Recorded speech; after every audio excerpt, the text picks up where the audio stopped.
ini ada dua punggawa di kasus Cirebon ya, yang memang menjadi sorotan publik, dan Bang Tony RM ini juga berhasil membuktikan Peggy Setiawan bukanlah Peggy yang membunuh Vina dan juga Eki. Bang Tony, kita flashback ke belakang ya. Ini kalau dilihat dari masa-masa Anda dan tim Anda berjuang secara bisa dikatakan mati-matian seperti itu ya. Dan juga bekerja sama dengan para jurnalis, khususnya jurnalis Kompas TV. Apa yang Anda lakukan saat itu? Ya, jadi pertama kali saya dimintai sebagai kuasa hukum Peggy Setiawan oleh rekan Ibu Yanti. Memang saya minta waktu ya. Saya minta waktu untuk menyelidiki, karena saya berpikir saat itu, masa saya membela pembunuh? Netizen Indonesia ya sekarang luar biasa kritisnya. Artinya kalau membela orang yang salah itu bagaimana reaksinya? Meskipun kewajiban advokat ketika menerima kasus ya harus dijalankan secara profesional. Tapi saat itu saya, karena Ibu Yanti mengatakan bahwa tidak bersalah Peggy itu. Peggy itu ada di Bandung saat kejadian. Saya akhirnya ya sudah, kalau begitu saya minta waktu dulu untuk menyelidiki apakah saksi-saksinya ada. Nah, kemudian saya minta waktu kepada Bu Yanti untuk menyelidiki dulu saksi-saksi yang mengetahui Peggy berada di Bandung. Nah, akhirnya saya turun. Saya turun itu banyak wartawan tuh, teman-teman wartawan termasuk Mas Arai. Ya. Nah, cuma wartawan saat itu belum ngeh kalau saya itu mau menemui Ibu Kartini, Ibu Yanti untuk mengungkap atau untuk mencari tahu saksi-saksinya itu siapa yang ada di Bandung saat 2016. Nah, lalu saya datang ke Ibu Yanti, ke Ibu Kartini, ya, di wawancara saya masukkan ke YouTube saya. Kemudian ada Adnan juga saat itu kuasanya, tanggal 23 Mei itu. Nah, di situ muncullah saksi Bondol, saksi Ibnu, ya, teman kerjanya semua di Bandung, kuli bangunan.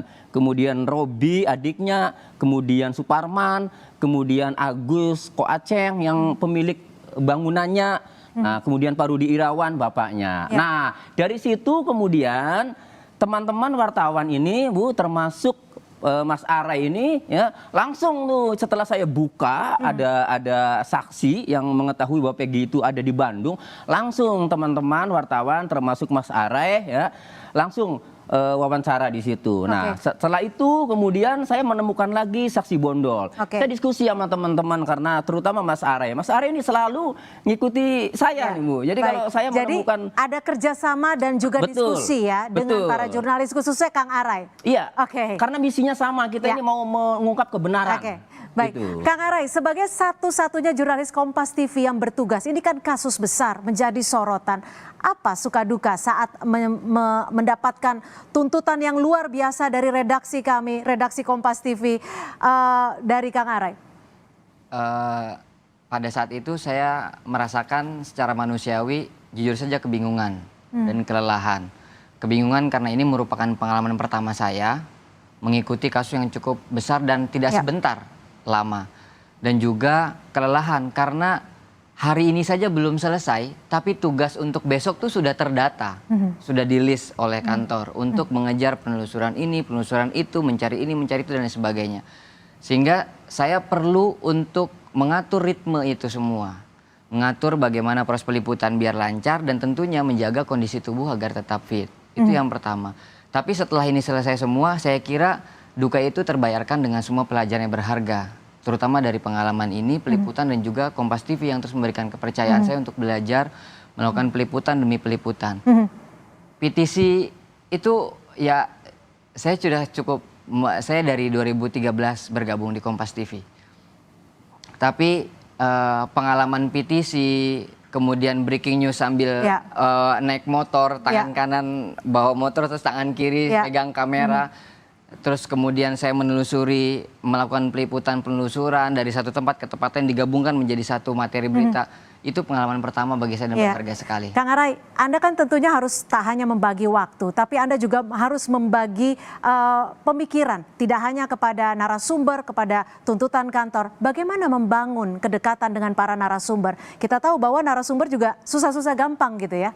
Ya, yang paling saya pegang dan itu merupakan amanat dari kantor pada saat saya bergabung pertama kali adalah integritas, Mbak. Di mana saya harus bisa berperilaku profesional sebagai seorang jurnalis Kompas TV, menjaga kode etik, mematuhi aturan, kemudian cara sopan santun, dan terakhir yang paling penting adalah empati.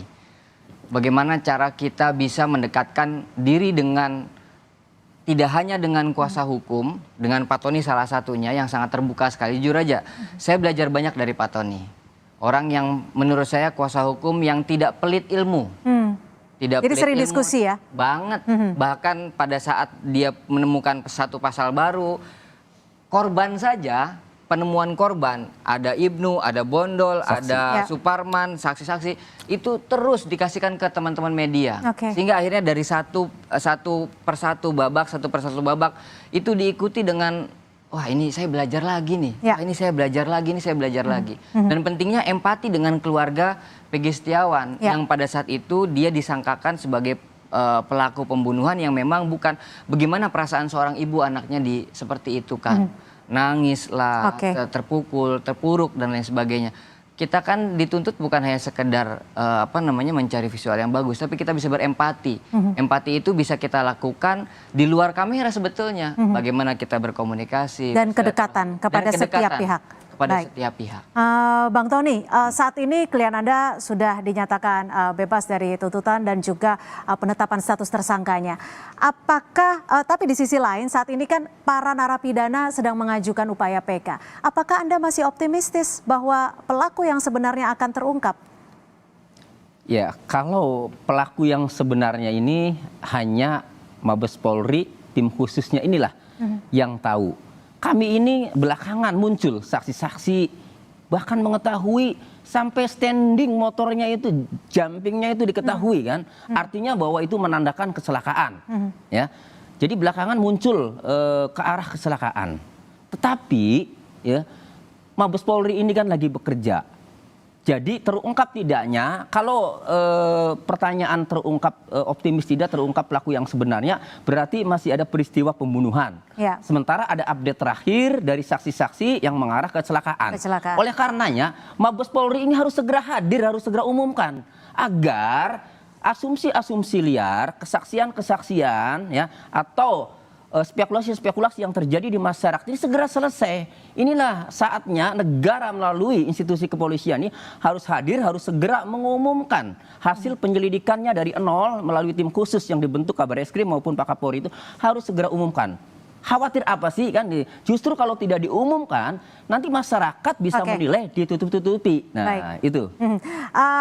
Kang Arai, di hari spesial ulang tahun Kompas TV yang ke-13, apa kesan dan juga pesan sebagai rumah yang menaungi Kang Arai di Kompas TV?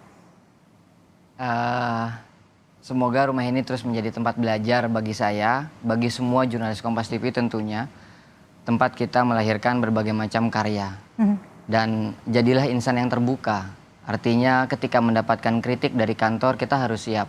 Pun demikian ketika kantor kita memberikan pendapat kepada kantor, itu kantor juga terbuka. Itulah yang saya rasa sampai saat ini di Kompas TV dan semoga itu tetap dipertahankan. Artinya ketika ada dua arah komunikasi yang berjalan dengan baik, saya yakin kemajuan akan terus berjalan dan akan ditempuh. Semesta akan mendukung lah insya Allah. Amin, terima Apalagi kasih. termuka. Satu lagi yang paling menurut saya berkesan, Kompas TV juga memikirkan keluarga saya. Ketika saya sedang liputan, ketika saya sedang lagi banyak tugas, Kompas TV, korda utamanya kadang menanyakan bagaimana keluarga Lurai, bagaimana keluarga ini. Sehingga akhirnya cara komunikasi saya dengan keluarga saya juga dibangun dengan sendirinya. Ibu saya dan istri saya utamanya orang yang paling ada di belakang saya sampai sejauh ini. Baik, terima kasih Kang Arai atas kerjasamanya, kita sama-sama bertumbuh di rumah Kompas TV. Bang Tony, mungkin ada pesan dan kesan di hari spesial ulang tahun Kompas TV yang ke-13, singkat saja. Ya, bebasnya Peggy Setiawan tidak lepas dari intensnya media, dalam hal ini Kompas yang selalu saya sering update ya kepada Mas Are, tidak lepas dari media terutama Kompas TV. Oleh karena saya melihat bahwa begitu besarnya peranan media dalam mengawal penegakan hukum. Oleh karenanya di hari ulang tahun ke-13 ini saya berdoa semoga Kompas tetap menyampaikan informasi yang faktual, Ya. yang mengedukasi dan mendukung penegakan hukum di Indonesia sehingga hukum di Indonesia menjadi baik nanti. Baik, terima kasih Bang Tony dan juga jangan segan untuk memberikan masukan kepada kami. Terima kasih sekali Terima lagi kasih. Kang Arai, Bang Tony, terima kasih sudah bergabung bersama kami di Kompas Petang dan juga sudah hadir di studio Kompas TV di Palmera, Jakarta. Terima Ya. kasih. Dan saudara, informasi lainnya di Kompas Petang akan